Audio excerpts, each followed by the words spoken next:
कठिनाई का सामना करना पड़ता। कालू का बेटा रोता हुआ बोलता है, मम्मा, मैं अब भूखा नहीं सो सकता, मुझे कुछ तो खाने को दो मम्मा। चुप कर जग्गू, तुझे दिखाई नहीं देता? बाहर तेज बारिश हो रही है, ऐसे में मैं दाना कहाँ से लेकर आऊँ? कालू जी, आप जग्गू बेटे को ना डांटें। अब इस बेचारे का क्या कसूर? वो 3 दिन से भूखा सो रहा है। आप कैसे भी करके आज थोड़ा भोजन ले आए। गौरी, मैं कल भी गया था, पूरे जंगल में पानी भरा पड़ा है, गला हुआ दाना भी नहीं मिलता, मैं कहाँ से लेकर आऊँगा?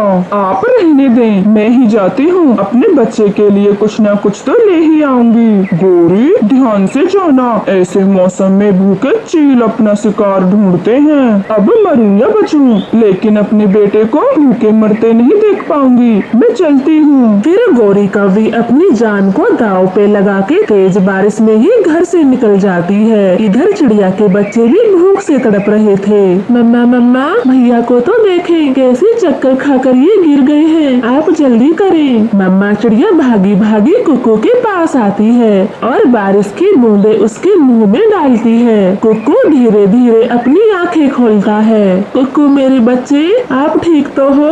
हाँ मम्मा, मैं ठीक हूँ, बस थोड़े से चक्कर आ गए थे, आप चिंता ना करें, मुझे कुछ नहीं हुआ। कुक्कू भाई, ये सब भोजन न खाने के कारण हो रहा है, लेकिन मम्मा क्या करे, ऐसी बारिश में दाना कहाँ से ढूंढ कर लाए। गुड़िया बेटी, आप भाई के पास रहे, मैं बाहर जा रही हूँ, कहीं न कहीं से तो भोजन लाना ही होगा, वरना मेरा कुक्कू मर जाएगा। नहीं मम्मा, मैं भूखा रह लूंगा, लेकिन आप बाहर ना जाएं। कल बुलबुला की मम्मा को चील पकड़ के ले गई थी। बच्चों, मुझे कुछ नहीं होगा, मैं वापस घर आ जाऊंगी, आप घबराए ना। ऐसे बोलकर मम्मा चिड़िया भी भोजन की तलाश में घर से निकल जाती है। बाहर तेज बारिश हो रही थी, आसमान में काले काले बादल छाए हुए थे, उन्हें कुछ भी ठीक से दिखाई नहीं दे रहा था।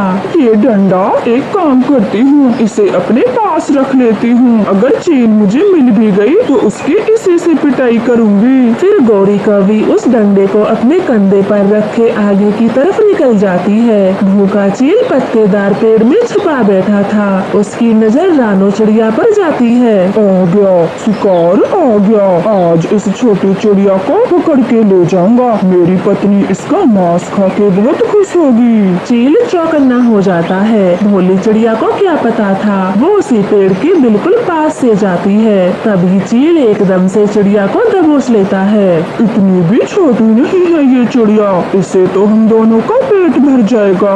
मुझे छोड़ दो, भगवान के लिए मुझे जाने दो, मेरे बच्चे भूखे हैं। चुप, एकदम चुप, अगर मैंने तुझे छोड़ दिया तो मैं भूखा मर जाऊंगा, तू तो आज मर के ही रहेगी। वो चील चिड़िया से ऐसे बोलता है। तभी गौरी कौवी उसे देख लेती है। अरे बाप रे, छोटी चिड़िया को बचाना होगा, वो भी अपने बच्चों के लिए दाना लेने आई होगी। फिर गौरी कौवी बिना कुछ सोचे समझे चील पर हमला करती है, वो उसे मार मार के बेहोश कर देती है। चिड़िया, तुम ठीक तो हो ना? कोई खरोंच तो नहीं आई? गौरी बहन, मैं ठीक हूँ, अगर आज तुम समय पर ना आती तो वो चील मुझे मार देता, मैं कैसे तुम्हारा धन्यवाद करूँ। आज तुमने अपनी जान पर खेलकर मुझे बचाया है। बस करो, इतनी भी निर्दयी नहीं हूँ मैं जो तुम्हें ना बचाती, और वैसे भी मैं कितनी शैतानी करती हूँ, तुम उसके बावजूद भी हमेशा हमारी मदद करती हो।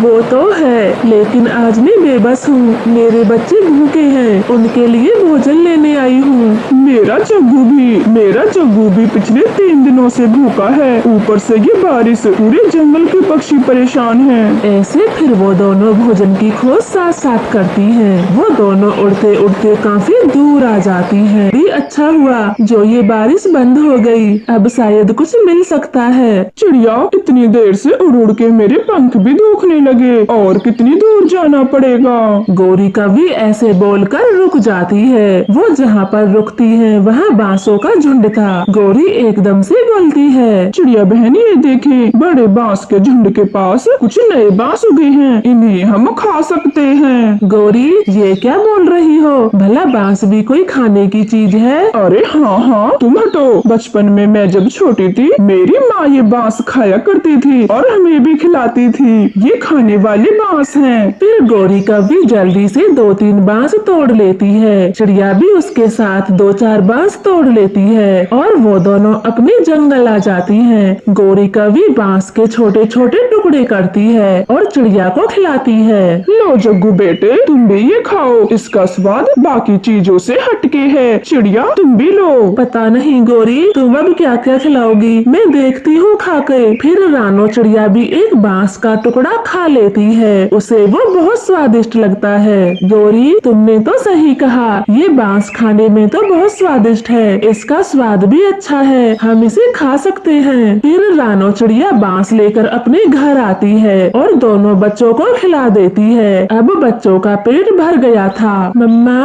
पहली बार मैं ये बांस खा रहा हूँ, इनका स्वाद भी अच्छा है। मम्मा मैंने क्या सोचा है, आप जैसे हमारे लिए गरम गरम खिचड़ी बनाती हो, अगर कुछ इन कच्चे बांसों से भी बना दे तो ये खाने में बहुत स्वादिष्ट लगेंगे। गुड़िया बेटा आपने एकदम सही पहचाना, मैं अभी ऐसा कुछ करती हूँ, मैं इन्हें एक अच्छा व्यंजन बनाऊंगी। फिर चिड़िया अगले दिन अपनी कढ़ाई चूल्हे पर चढ़ा देती है। वो काफी देर सोच विचार करने के बाद बांस के पकौड़े तल देती है। मम्मा ये तो बहुत स्वादिष्ट हैं, मुझे बांस के पकौड़े और दो, मैं और खाऊंगा। चिड़िया ढेर सारे बांस के पकौड़े बनाती है और कुछ पकौड़े गौरी कौवी के लिए भी ले जाती है। उनको भी पकौड़े बहुत स्वादिष्ट लगते हैं। अरे वाह चिड़िया बहन, आपने तो बांस के पकोड़े ही बना डाले। ये इस मौसम में बहुत टेस्टी हैं, पेट भर गया इन्हें खा के। गौरी मेरे पास कढ़ाई है, क्यों ना और बांस लाकर जंगल के बाकी पक्षियों को भी बांस के पकौड़े खिलाए जाएं, जैसे हमारे बच्चे भूखे थे।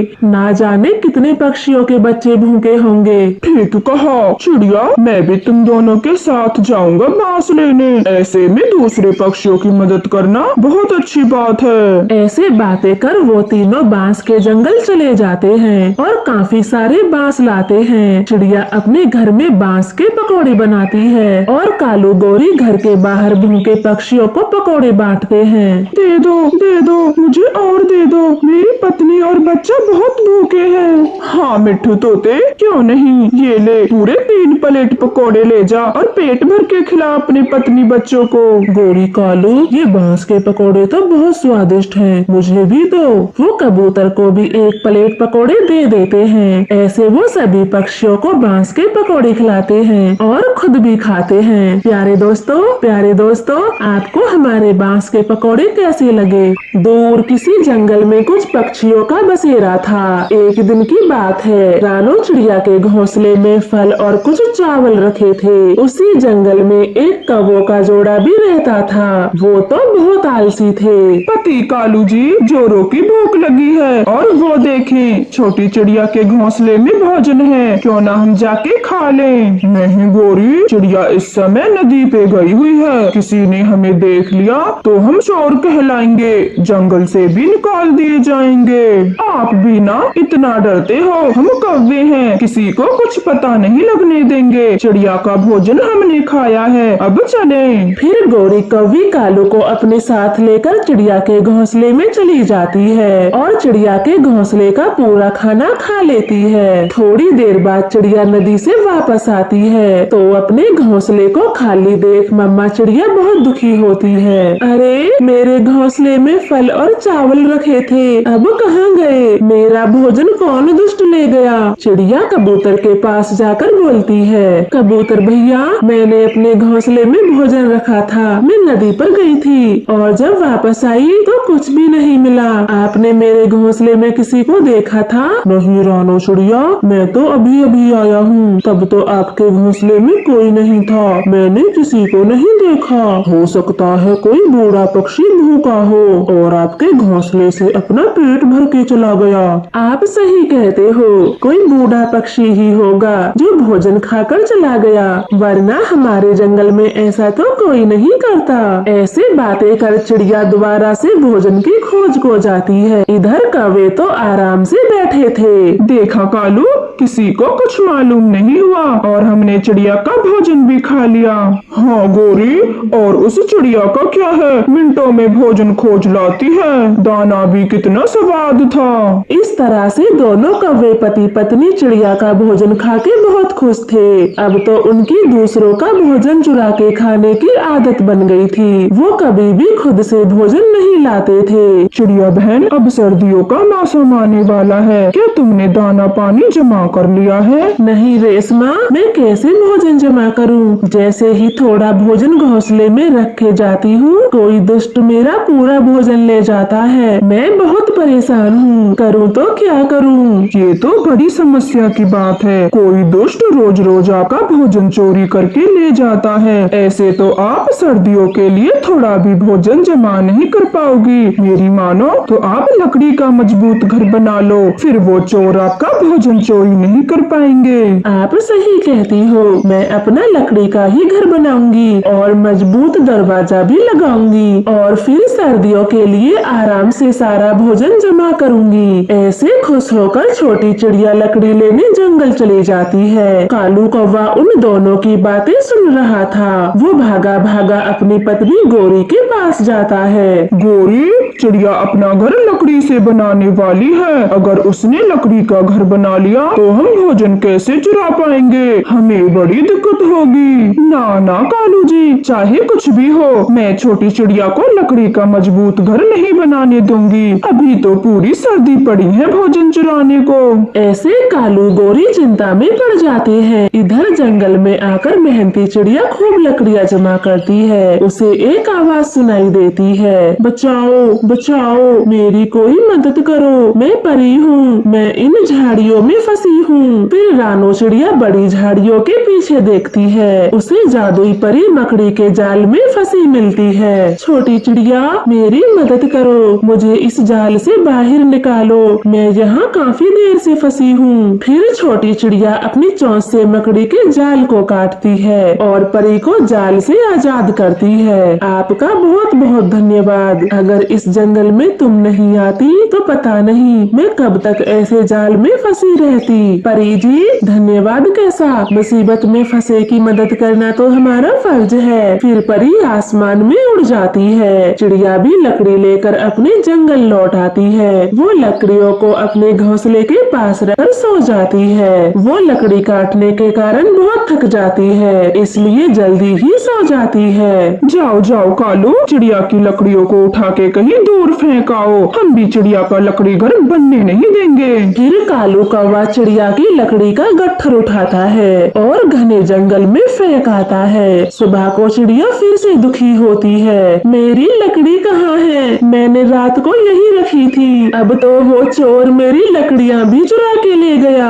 चिड़िया रोती हुई फिर से जंगल जाती है और दुखी मन से लकड़ी काटती है। रात को कालू कौवा फिर से आता है और चिड़िया की लकड़ियों को ले जाकर नदी में फेंक आता है। बेचारी छोटी चिड़िया सुबह फिर से रोएगी, मेरी लकड़ियाँ कहाँ हैं? मेरी लकड़ियाँ कहाँ हैं? ऐसे हंसता हुआ कालू कौवा चिड़िया की लकड़ियाँ नदी में फेंक देता है और अपने घर को आ जाता है। चिड़िया बेचारी फिर से दुखी होती है, बस बहुत हुआ, मैं लकड़ी का घर बनाऊंगी ही नहीं और अब लकड़ी लेने नहीं जाऊंगी। ऐसे परेशान होकर चिड़िया अपने घोंसले में लेट जाती है। कालू और गोरी तो खुशी से झूम रहे थे। देखा कालू, बस 4 दिन की मेहनत की चिड़िया ने और लकड़ी लाने का भूत उतर गया उसके सर से।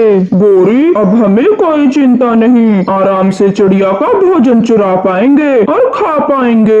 कालू, नदी पे चलते हैं, मुझे प्यास लगी है, ठंडा ठंडा पानी पिएंगे। ऐसे बातें करके दोनों कौवे नदी पर चले जाते हैं। चिड़िया घोंसले में लेटे लेटे रो रही थी। तभी वहाँ जादुई परी चिड़िया के पास आती है। जादुई परी, आप तो वही हो जो मुझे जंगल में मिली थी। हाँ छोटी चिड़िया, मैं वही परी हूँ जिसकी तुमने मदद की थी। बोलो, तुम क्यों रो रही हो? मैं यहाँ से जा रही थी, तभी मेरी नजर तुम पर पड़ी। फिर चिड़िया रोते हुए सारी बात परी को बता देती है। परी को चिड़िया की मेहनत पर दया आती है। वो पास के एक घने पेड़ को देखती है जिसके पत्ते बहुत घने थे। वो उन पत्तों से ही जादुई घर बना देती है और चिड़िया के लिए सर्दियों का ढेर सारा भोजन भी देती है। परी जी, आप तो बहुत अच्छी हो, मेरी सारी चिंताएं ही दूर कर दी। भोली चिड़िया, तुम भी बहुत अच्छी हो, उस दिन मेरी जान बचाई तो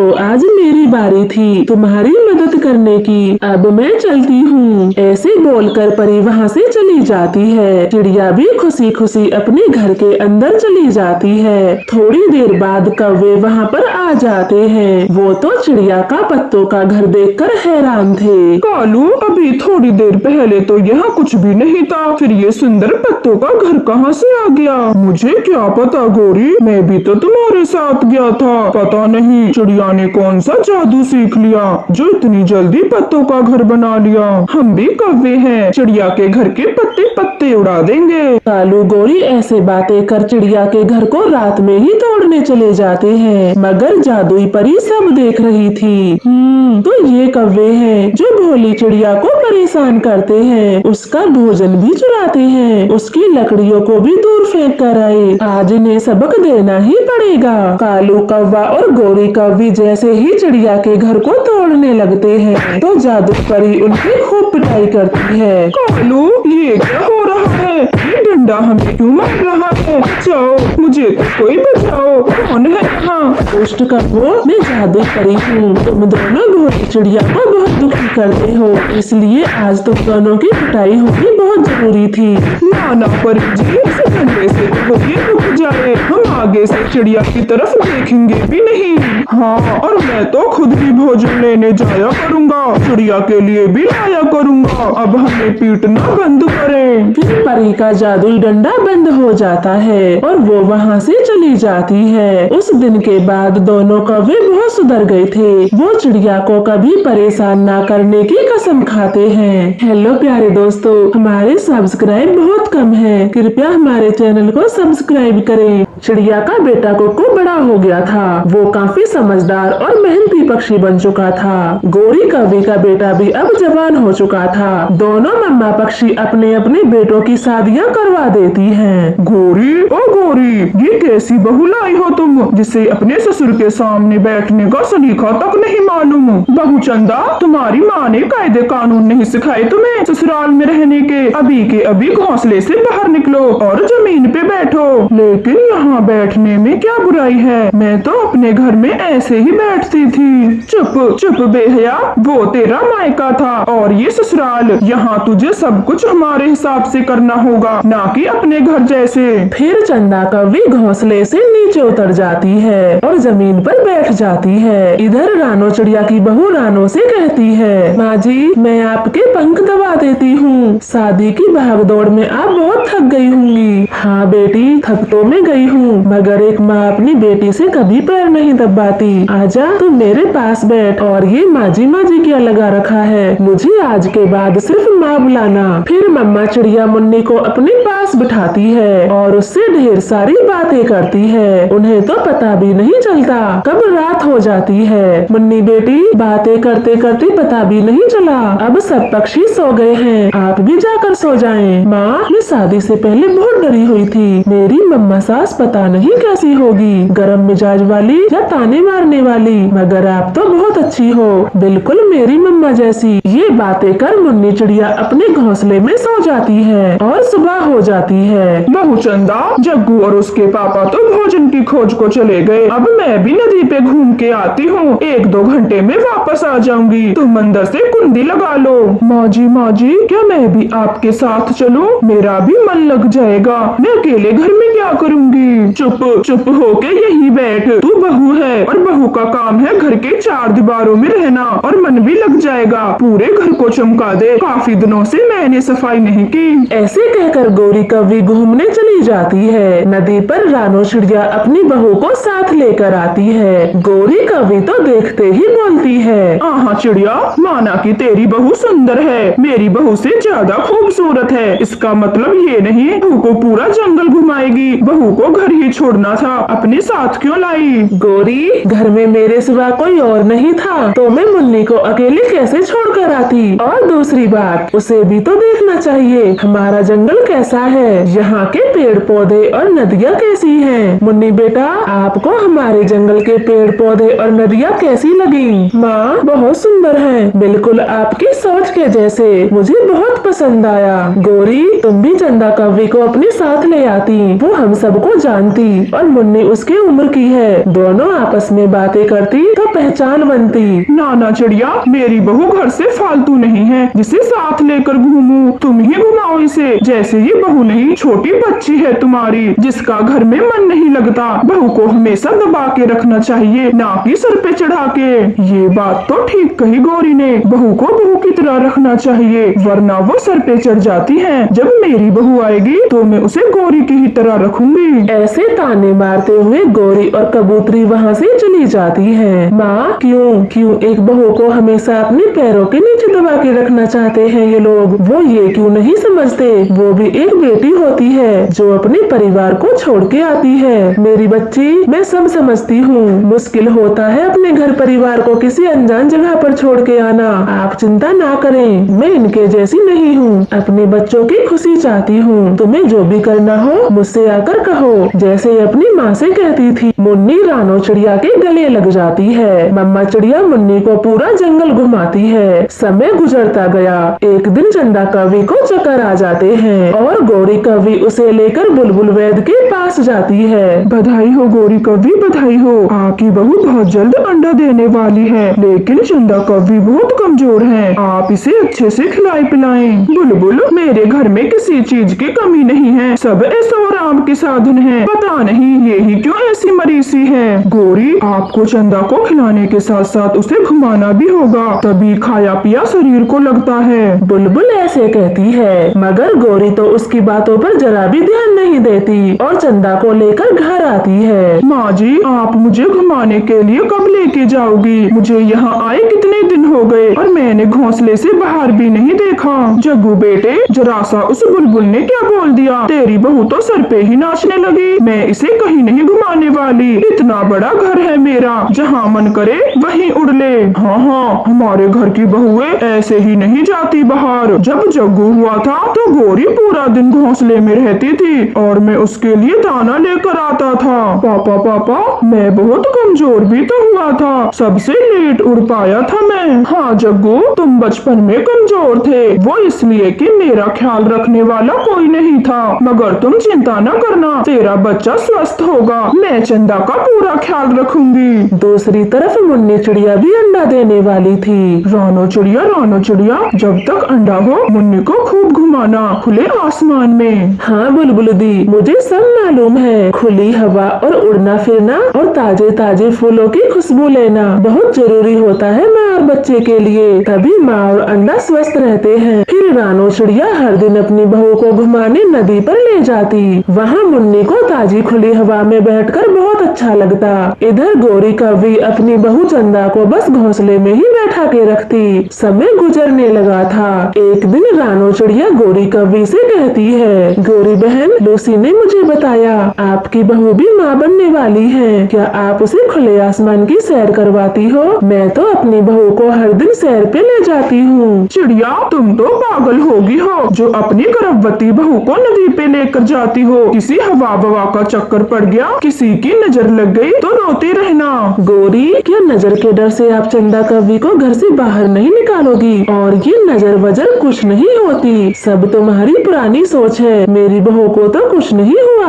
नजर पत्थर को फोड़ देती है। तुम बनो मॉडर्न सास, जब जच्चा बच्चा को कुछ होगा तो पता चलेगा। गौरी कवि की बातें चिड़िया को बेकार लगती है और वो वहाँ से चली जाती है। वो गौरी की बातों पर कोई ध्यान नहीं देती और अपनी बहू को हर दिन घुमाने ले जाती है। गौरी कवि अपनी बहू को खूब खिलाती पिलाती है, मगर चंदा कवि दिन पे दिन सुस्त और कमजोर होती जा रही थी। उसकी खुराक भी कम होने लगी थी और वो ज्यादातर बीमार रहने लग जाती है। जग्गू जी, मुझे बचा ले, मेरा अब दम घुटने लगा है, मैं अब मरने वाली हूँ। नहीं चंदा, तुम ठीक हो जाओगी, हम तुम्हें बुलबुल के पास लेकर जा रहे हैं। चंदा बहू, डरने की कोई बात नहीं है, ये तो खुशखबरी आने वाली है। जग्गू के पापा, आप जल्दी चलें। गौरी कवि तो बहुत खुश थी और वो चंदा को लेकर बुलबुल के हॉस्पिटल पहुंच जाती है। बुलबुल आते ही चंदा कौवी की दवा करती है, उसे ग्लूकोज लगाती है, मगर चंदा कौवी तो उस सब से अनजान थी। उसकी आंखें रास्ते में ही बंद हो चुकी थी। गौरी, आपने आने में देर कर दी। चंदा कौवी और उसका अंडा नहीं बच पाया। आखिर आप सब ने चंदा कौवी को इतना कमजोर कैसे होने दिया?